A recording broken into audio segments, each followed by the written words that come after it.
Hello guys, this is Ashna, okay, and today we discuss the War of Independence 1857. It is a very quite interesting topic in the history of Indo-Pak subcontinent. सबसे ज़्यादा interesting और important topic है ये वार of independence 1857। अब important क्यों है? क्योंकि इसमें पहली दफ़ा हिंदुओं और मुसलमानों ने मिलकर आज़ादी के लिए जंग लड़ी थी, जिसको हम वार ऑफ इंडिपेंडेंस 1857 का नाम देते हैं। और ब्रिटिश इसे म्यूटिनी यानी कि बगावत का नाम देते हैं। वो ये बोलते हैं कि ये आपने आज़ादी के लिए कोई जंग नहीं लड़ी थी, ये आपने हमसे बगावत की थी। अब वार ऑफ इंडिपेंडेंस समझने से पहले इसके काजेज़ क्या थे, ये क्यों फ़ेल हुई, इसके रीज़न क्या थे फ़ेल होने के, ये समझने से पहले हम पहले बैकग्राउंड की तरफ आते हैं कि इसका बैकग्राउंड क्या था। The advent of the British की आमद होना बरसगीर में, फिर different attempts by the Indians to prevent British from taking control over India. फिर मतलब इंडियंस क्या क्या अटैम्प्ट्स लेते हैं ताकि वो ब्रिटिश का इन्फ्लुएंस रोक सकें। फिर डेक्लाइंस ऑफ मुग़लों की डेक्लाइन होना, मतलब उनका पस्ती का शिकार होना। Then war of Aurangzeb, then incapable successor of Aurangzeb. फिर rise of the British in the subcontinent, then war of independence, इसके काजेज़ और इसके रीज़न कि ये क्यों फेल हुई। ओके, सो फिर discuss one by one. So the advent of the British इन सब कॉन्टिनेंट, मतलब बड़े सगीर में ब्रिटिश की एंट्री होना।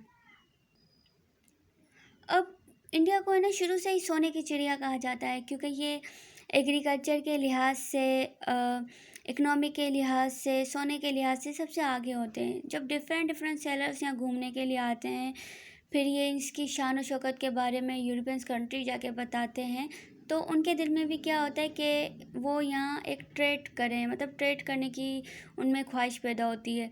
वैसे तो जो डच होते हैं, जो प्रोटोग्यूस होते हैं, उनके दिल में भी यहाँ ख्वाहिश होती है कि वो ट्रेड करें, लेकिन वो जो होते हैं वो अनसक्सेसफुल हो जाते हैं, क्योंकि ब्रिटिश जो होते हैं वो उन्हें टेक ओवर कर देते हैं और ख़ुद यहाँ जो है वो ट्रेड करने के लिए आते हैं। सही।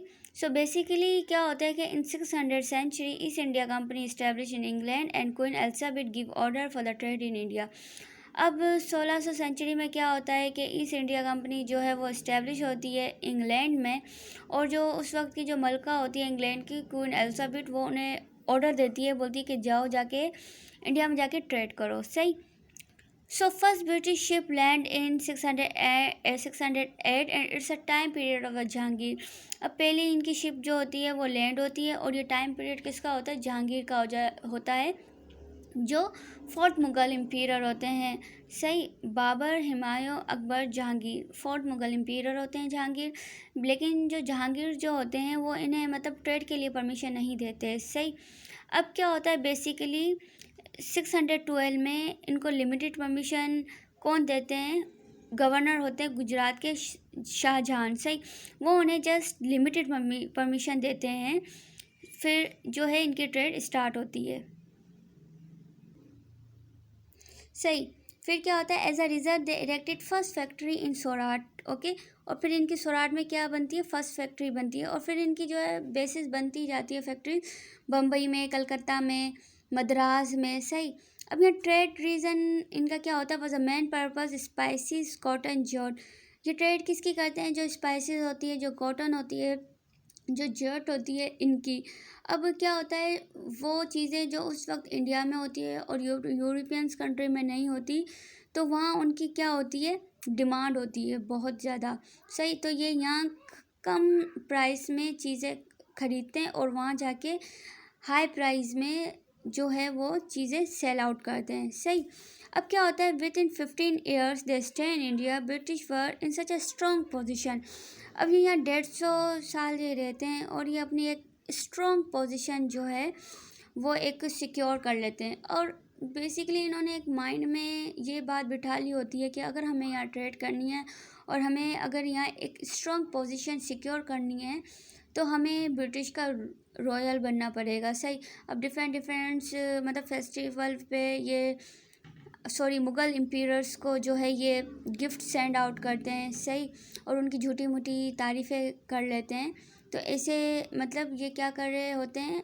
मुग़ल एम्पायर्स के दिल में अपने लिए एक हमदर्दी पैदा कर रहे होते हैं। सही। और एक अपनी जो है वो सिक्योर पोजीशन कर लेते हैं। फिर different attempts by the Indian to prevent British from taking control over India. फिर जो है वो इंडियंस जो है वो क्या क्या जो है वो अटेम्प्ट्स लेते हैं, वो क्या क्या एक्शन लेते हैं ताकि वो ब्रिटिशर्स का इन्फ्लुएंस रोक सकें। अब since British arrive India they were trying to control over India. अब जैसे ही ब्रिटिश जो है वो आए होते हैं, सही, वो क्या कर रहे होते हैं, वो इंडिया को कंट्रोल करने की कोशिश कर रहे होते हैं। सही, British challenged the authority of Aurangzeb on the issue of tax exemption. Mughal Empire was very powerful, that's why he was able to crush them. अब सबसे पहले ये चैलेंज किसको करते हैं? औरंगज़ेब जो होते हैं, जो 6 मुग़ल एम्पायर होते हैं, बाबर, हुमायूं, अकबर, जहांगीर, शाहजहां एंड देन औरंगज़ेब। सही, जो 6 मुग़ल एम्पायर होते हैं ये उनको चैलेंज करते हैं। किस पे करते हैं? टैक्स एग्जम्पशन पे, ये टैक्स के छुटकारे पे। ये बोलते हैं कि हम टैक्स जो है वो पे नहीं करेंगे, और ऐसे इनकी जंग हो जाती है मुग़ल एम्पायर से, और मुग़ल एम्पायर इनको डिफीट कर देते हैं। सही, और इन पे हेवी फाइन भी देते हैं। सही, और जो फिर ब्रिटिशर्स होते हैं ये उनसे माफ़ी मांग लेते हैं, और फिर दोबारा इनकी ट्रेड स्टार्ट हो जाती है। अब ब्रिटिश देन इसके बाद क्या होता है? बैटल ऑफ प्लासी होती है। सही, British try to take control Bengal in 1757। They challenge Nawab of Bengal Sirajuddaula by the tragedy of minister Mir Jafar. फिर इसके बाद ये चैलेंज किसको करते हैं? जो नवाब होते हैं ना बंगाल के, कौन? सिराजुद्दीन धौला को। सही, ये उनको जो है वो चैलेंज करते हैं। पहले तो वो उनसे सही तरीके से जंग लड़ रहे होते हैं सिराजुद्दौला, लेकिन बाद में वो ये जंग हार जाते हैं। क्यों हारते हैं? क्योंकि जो उनके जो मिनिस्टर होते हैं ना मीर जाफ़र, उनकी वजह से वो इनको धोखा दे देते हैं। क्योंकि जो ब्रिटिशर्स जो होते हैं वो इनके जो मिनिस्टर होते हैं उनको लालच देते हैं कि आप हमारा साथ दें, अगर आप हमारा साथ देंगे तो हम आपको क्या बना देंगे? नवाब बना देते हैं बंगाल का। और ऐसे करके वो ये जंग जीत जाते हैं, जिसको हम बैटल ऑफ प्लासी बोलते हैं। सही, और बाद में सिराजुद्दौला की जो बॉडी है वो किसी दरिया में मिलती है। सही, फिर क्या होता है? 1764 में नवाब ऑफ बंगाल मीर कासिम। अब ये मीर कासिम होते हैं, ये शायद जो है मीर जो जाफ़र होते हैं ना उनके दामाद होते हैं। सही, अब ये नवाब तो होते हैं बंगाल के, लेकिन रूल्स एंड रेगुलेशन किसके चलते हैं? ब्रिटिशर्स के चलते हैं, तो उनको ये बात पसंद नहीं आती। सही, और ऐसे ही nawab of Oudh and Mughal empire Shahjahan fought with British at the Battle of Buxar.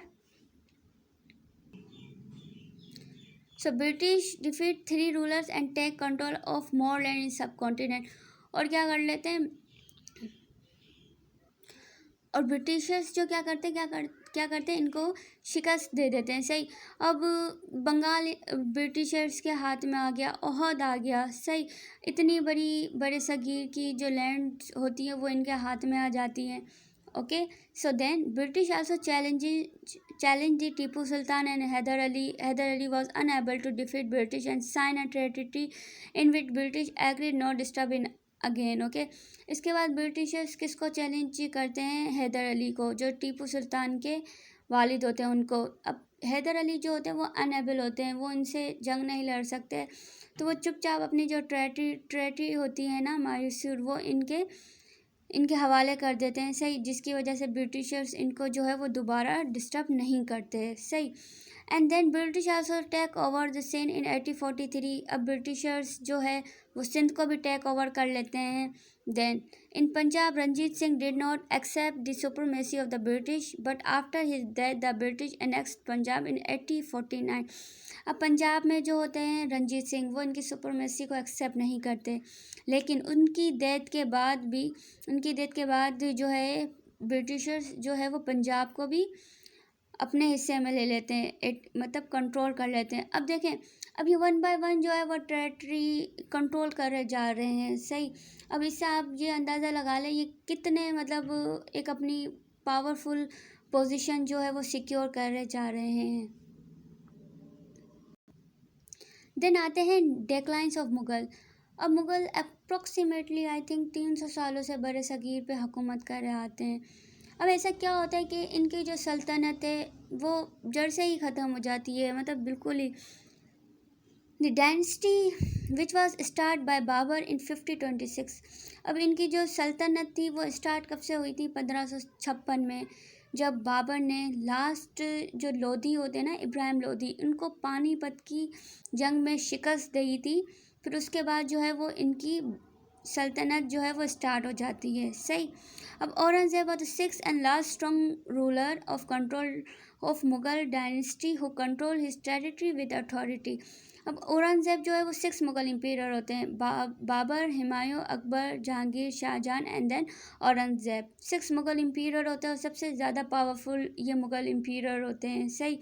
ये अपनी जो टेरिटरीज होते हैं वो अथॉरिटी के साथ जो है वो कंट्रोल करते हैं। सही। After his death of Aurangzeb in 1707 Mughal imperial start to decline. Okay. अब औरंगजेब की डेथ के बाद जो है 1707 के बाद मुगल इम्पीरियर जो है वो पस्ती का शिकार हो जाते हैं, उनका जवाल आ जाता है। सही। Finally in 1858 the Mughal rule officially and by British. अब 1858 में जब बहादुर शाह जफ़र जो लास्ट मुगल इम्पीरियर होते हैं औरंगजेब के बाद, तो उनके टाइम में इनकी जो सल्तनत होती है इन तो वो कौन ख़त्म कर देते हैं? ब्रिटिश ख़त्म कर देते हैं। सही। अब जो है वो अब मुग़लों की हुकूमत क्यों ख़त्म होती है? अब आती है वार ऑफ औरंगजेब्स। मतलब औरंगजेब्स ने ना सबसे ज़्यादा जंगें लड़ी होती हैं। सही। और ये चाहते हैं कि ये जो साउदर्न स्टेट्स जो होती है ना, ये उनको जाके कंट्रोल करें औरंगजेब। और इसके अलावा इन्होंने अफ़गानिस्तान और पर्सिया से भी जंगें लड़ी होती हैं और बहुत सारे रिबेलियन को भी इन्होंने फेस्ट किया होता है। तो ऐसे करके ना इनका जितना भी शाही ख़जाना जो होता है ना वो ख़त्म होता जाता है। और जब बहादुर शाह जफ़र का टाइम आता है तो इनका ख़जाना ख़त्म हो चुका होता है। सही। And then incapable successor of Aurangzeb ने क्या करा होता है कि अपने आने वाली जो जनरेशन होती है ना उनको सही तरीके से ट्रीट नहीं किया होता जैसे इनको किया गया होता है ट्रीट। सही। जैसे कि जंगों में कैसे लड़ना है, कैसे मतलब तलवारबाजी करनी है, कैसे, तो मतलब इन्होंने कुछ सिखाया ही नहीं होता। सही। मतलब ट्रीट ही नहीं किया होता जिस तरीके से इन्हें ट्रीट किया जाता है। सही। तो ऐसे करके जो मुगल्स होते हैं वो बस्ती का शिकार हो जाते हैं, उनकी सल्तनत जो है वो ख़त्म हो जाती है। अब आते हैं राइज ऑफ द ब्रिटिश इन सब कॉन्टिनेंट। अब ब्रिटिश की हुकूमत आ जाती है। सही। मतलब ब्रिटिश राइज कैसे करते हैं? अब you know very well, British East India company was establish in 600 century. 600 century में ईस्ट इंडिया कंपनी जो है वो आई होती है। सही। It was given charter to trade in India by Queen Elizabeth. और क्वीन एलिजाबेथ जो है वो इन्हें चार्टर देती है कि जाओ जाके इंडिया में जो है वो ट्रेड करो। सही। British was more advance in every field. अब ब्रिटिशर्स क्या होते हैं, हर फील्ड में ये सबसे ज़्यादा आगे होते हैं, सबसे ज़्यादा एडवांस होते हैं। सही। After spending century in India they realise they control the politic of India for their own favour. जब ये यहाँ सेंचुरी स्पेंड कर चुके होते हैं तो उनको रियलाइज़ होता है कि जो ये है जो इंडिया की जो पॉलिटिक्स है वो ये अपने फेवर में ले सकते हैं। सही। अब 18th सेंचुरी में ये बंगाल को अपने कंट्रोल में लेते हैं, देन ओहद को। सही। ऐसे डिफरेंट टेरिटरीज ये जो है अपने कंट्रोल में लेते जाते हैं। सही। British finally took the power from the hand of the Mughal empire officially in 1858। अब फिर फाइनली क्या करते हैं, ये जो मुग़लों के हाथों से उनकी हुकूमत जो है वो ले लेते हैं। किससे? बहादुर शाह जफ़र से 1858 में, और उनकी सल्तनत को ख़त्म करके खुद यहाँ डोमिनेट हो जाते हैं। सही। अब आती है वार ऑफ इंडिपेंडेंस 1857।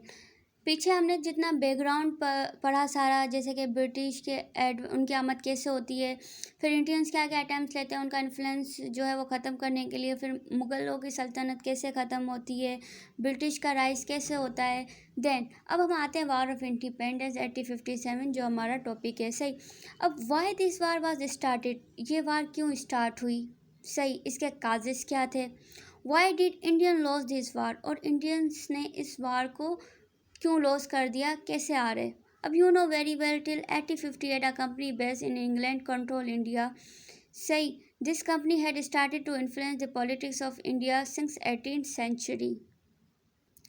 अब आपको पता है कि 1858 में जो है ब्रिटिशर्स ने इंडिया के ऊपर जो है वो कंट्रोल कर लिया था, सही। और उन्होंने जो है वो इंडिया की जो पॉलिटिक्स है उसको अपने हाथ में ले लिया था, सही। अब इसके काजेस हैं, अब इसके काजेस हैं, ये वार क्यों स्टार्ट हुई। Political causes number 1, number 2 economic causes, religious causes and military causes.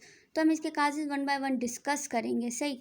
The English had become the rulers of India by depriving the Muslim of their government, okay.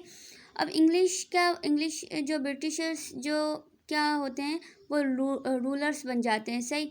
और इंडिया के और मुस्लिम्स को उनकी हुकूमत से डिप्राइव कर देते हैं, मतलब कि दूर कर देते हैं, सही।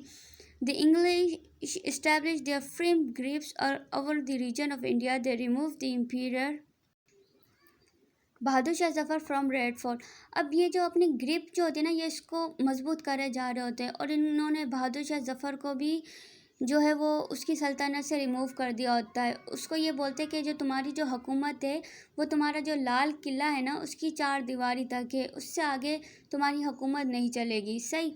And then they passed the Doctrine of Lapse in 1852 by Dalhousie, also deprived many rulers from their land. According to the Doctrine of Lapse, British would confiscate any land of such rulers who did not direct mail here. अब doctrine of lapse का क्या मतलब होता है कि कोई भी अगर जो बादशाह है, सही, अगर उसकी डेथ हो जाती है तो उसके बाद उसकी जितनी भी सल्तनत है वो किसके कंट्रोल में आ जाएगी, ब्रिटिश के कंट्रोल में आ जाएगी, सही। और अगर अगर अगर मतलब अगर उसका कोई एडॉप्टेड सन है तो उसको कुछ नहीं मिलेगा, सही। तो डॉक्ट्राइन ऑफ लैप्स ये पास करते हैं, जिसमें जो है वो Nana Sahib was refuse pension as a adopted son Peshwa Bajirao. अब ऐसे ही नाना साहब होते हैं, ये बेसिकली कहाँ से होते हैं, कानपुर से होते हैं, सही। अब इनको ये पेंशन देने से मना कर देते हैं क्योंकि ये किसके एडॉप्टेड सन होते हैं, पेशवा बाजीराव। ऐसे ही मतलब डिफरेंट जो स्टेट्स होती हैं वो डॉक्ट्राइन ऑफ लैप्स को फेस कर रही होती है, जैसे कि ओहद, सतारा, झांसी, सही, नागरपुर, सही। ये जितने भी जो स्टेट्स होती हैं ना, इनको जो है वो ब्रिटिशर्स ने अपने कंट्रोल कर लिया होता है, सही। Then economic causes. British destroyed textile industry to promote gain profit from the textile manufacturing in England. For this reason, unemployment increased, high rate of taxation. अब जो है वो टेक्सटाइल इंडस्ट्रीज़ जो होती हैं इंडिया में वो क्या हो रही होती है, वो डिस्ट्रॉय हो रही होती है, क्योंकि ब्रिटिशर्स क्या कर रहे होते हैं, अपनी जो मैन्युफैक्चरिंग प्रोडक्ट्स होती है ना इंग्लैंड में वो लेके आ रहे होते हैं ताकि इनका प्रॉफिट हो, सही। For this reason unemployment increase, और ऐसे करके मतलब अनएम्प्लॉयमेंट बढ़ ही जाती है क्योंकि इंडस्ट्रीज़ जो होती हैं वो डिस्ट्रॉय हो रही जा रही होती है। जो गरीब मज़दूर होते हैं, जो गरीब लोग होते हैं, वो इंडस्ट्रीज़ में कैसे काम करें, क्योंकि इंडस्ट्रीज़ तो जो है वो डिस्ट्रॉय हो रही होती हैं, सही। हाई रेट ऑफ टैक्सेशन, और ये हर चीज़ पे हाई रेट टैक्स का लगाते हैं, तो ऐसे करके ये इकोनॉमिक काज हो रहे हैं, मतलब इकोनॉमिक काजेज़ होता है एक वार ऑफ इंडिपेंडेंस में। Then religious causes, okay. अब रिलीजियस काजेज़ में क्या होता है, missionaries activate were started forceful conversation to Christianity. अब ये डिफरेंट मिशनरीज लेकर आते हैं, सही, इंग्लैंड से। अब वो मिशनरीज क्या कर रहे होते हैं, वो इंडियंस को फोर्सफुली जो है वो क्रिश्चियनिटी में जो है वो कन्वर्ट कर रहे होते हैं, सही। और ख़ास टारगेट ये किसको बनाते हैं, जो यतीम होते हैं, जो गरीब लोग होते हैं उनको, सही। अब 6 reform like anti Sati in 1829 at the time his ban was considered as unnecessary indulgence by British in affairs and religious matter of local। अब ये रिफॉर्म्स भी लाते हैं, अब रिफॉर्म्स लेकर आते हैं। अब उस टाइम क्या होता है कि जो कि अगर किसी वुमेन का जो है वो हस्बैंड मर जाता है तो उसके साथ उसको सती दी जाती है, मतलब उसके साथ उसको जला दिया जाता है। तो ये सती पे बैंड लगा देते हैं 1829 में। और ये कौन लगाते हैं, सर विलियम बेंटनिक होते हैं, वो सती पे जो है वो बैंड लगा देते हैं। वो बोलते हैं ये अननेसेसरी है, सही। और दूसरा क्या करते हैं, वो रीमैरिज ऑफ विडो, जो बेवाएँ होते हैं उनकी मतलब दोबारा शादी करने को भी क्या कर देते हैं, अलाउ कर देते हैं, सही। Then military causes. अब मिलिट्री काजेज़ क्या होते हैं, high caste Hindu did not allow to cross sea behave on his religious. अब जो हाई कास्ट हिंदू होते हैं जैसे कि लो कास्ट भी हिंदू होते हैं उस वक्त और हाई कास्ट भी हिंदू होते हैं, जैसे कि ब्राह्मण्स हो गए, राजपूत हो गए, तो उनको जो है वो सी क्रॉस करना अलाउ नहीं होता, वो उनके रिलीजियस के अगेंस्ट होता है। सही। अब डिफरेंट इन सैलरी, इनकी सैलरी में डिफरेंस होना कि एक आम इंडियंस जो होता है उसकी सैलरी में और एक ब्रिटिश मतलब जो आर्मी में होता है उसकी सैलरी में दिन रात का फ़र्क होता है। सही। Indian ranks could not rights, Indians के जो उस वक्त आर्मी में जो रैंक होते हैं वो बढ़ते नहीं हैं। सही। अगर एक आर्मी है, अगर आर्मी में एक इंडियन सिपाही है, सही, अगर उसका रैंक जस्ट लाइक डेट सूबेदार है तो वो सूबेदार ही रहेगा। और अगर कोई ब्रिटिशर्स आ जाता है तो उसका जो रैंक है वो लो से हाई चला जाता है, मतलब लेफ्टिनेंट या गवर्नर जनरल तक चले जाता है,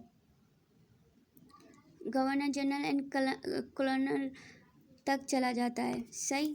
तो ये भी है। अब जो इमीडिएट काजेस जो बना जिसकी वजह से जंग स्टार्ट हुई, सही, वार ऑफ इंडिपेंडेंस। अब ऐसे तो ये काजेस आते जा रहे हैं, सही, ये सारे वार ऑफ इंडिपेंडेंस 1857 में जाके फटेंगे। सही। लेकिन जो इमीडिएट काजेस था वो क्या था? Use of cartridges made from cow and pigs were rumoured in a new Enfield rifle. अब उस वक्त एक इनफाइड राइफल जो है वो ये इंट्रोड्यूस करवाते हैं, राइफल होती है। अब बेसिकली क्या होता है कि उसका जो बारूद जो राइफल में भरते हैं ना वो छील के भरते हैं, सही, मुंह से। तो वो बारूद जो है वो किसका बना हुआ होता है? काउ एंड पिग के फैट का। सही। So the use of fat was respectively offensive to Hindu and Muslim. अब क्या होता है कि जो काऊ जो होती है वो उसकी हिंदूज़ बड़ी रिस्पेक्ट करते हैं और जो पिग जो होता है वो मुस्लिम के लिए हराम होता है। तो यहाँ से ये जो है वो वार स्टार्ट हो जाती है इमीडिएट। अब क्या होता है? 23 March 1857 Mangal Pandey was a sepoy refuse to use cartridges. अब इमीडिएट कास्ट में क्या होता है कि 23 मार्च 1857 को मंगल पांडे होते हैं जो एक सिपाही होते हैं, वो कार्ट्राइजेस यूज़ करने से मना कर देते हैं। सही।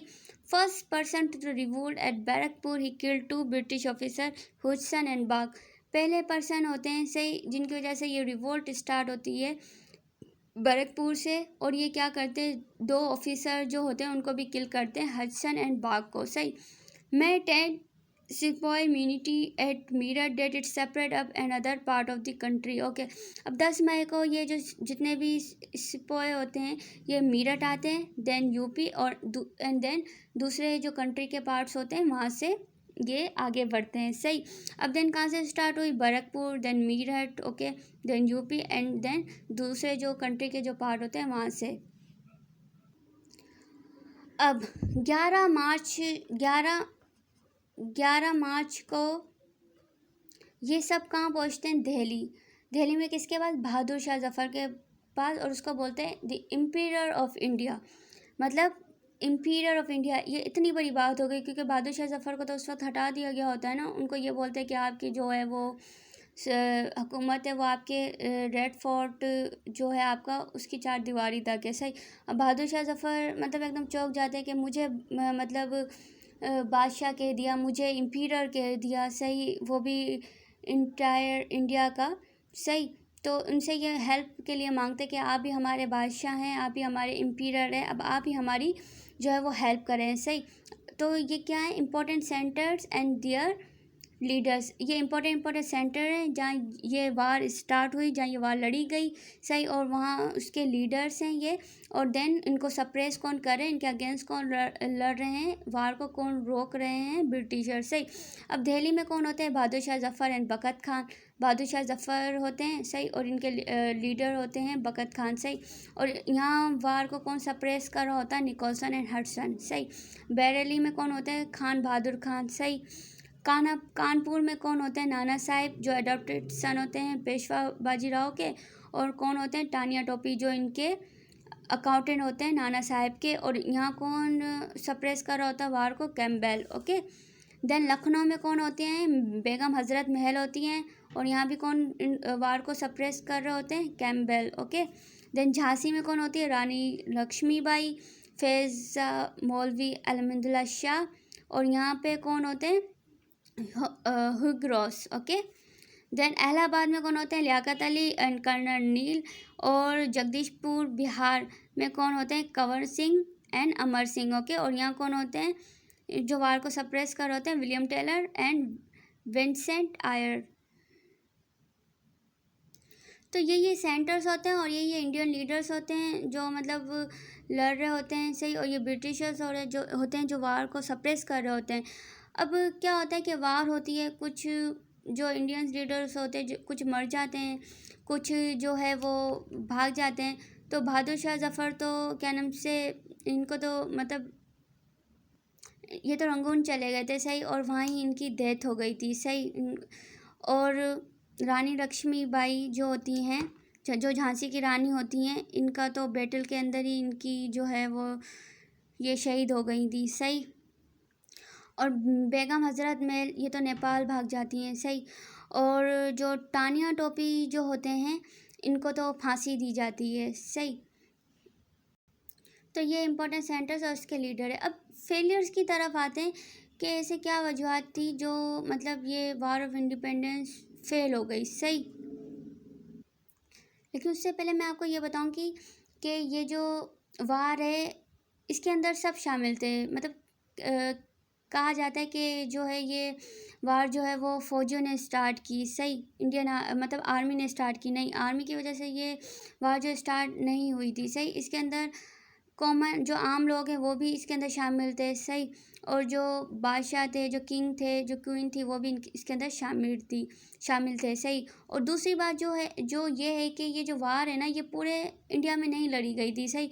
ये कुछ नॉर्थर्न एंड नॉर्थ वेस्टर्न जो इलाके थे ये वहाँ लड़ी गई थी, ये पूरे मतलब इंडिया में नहीं लड़ी गई थी, सही। एंड देन हम इसके फेलियर्स पे आते हैं। अब इसके फेलियर्स क्या हैं, lack of leaders, okay, lack of unity, okay, and lack of weapons. अब लैक ऑफ लीडर मतलब कोई लीडर नहीं था जो इनको सही तरीके से गाइड कर सके, सही।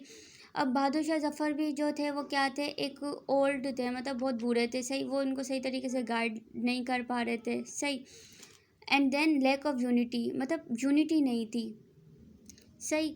मतलब जितने भी लीडर्स थे वो अपने अपने बेनिफिट के लिए, अपने अपने इंटरेस्ट के लिए जंग लड़ रहे थे। जैसे कि रानी लक्ष्मीबाई जो है वो झांसी में लड़ रही थी, सही। बहादुर शाह जफ़र दिल्ली में लड़ रहे थे, सही। नाना साहब कानपुर में लड़ रहे थे, बेगम हज़रत महल ओहद में लड़ रही थी, सही। तो हर कोई जो है वो अपने अपने इंटरेस्ट के लिए और अपने अपने मतलब बेनिफिट के लिए लड़ रहा था, सही। And then lack of weapons, मतलब इनके पास कोई हथियार नहीं थे इतने खास, जैसे कि ब्रिटिशर्स के बाद हथियार थे।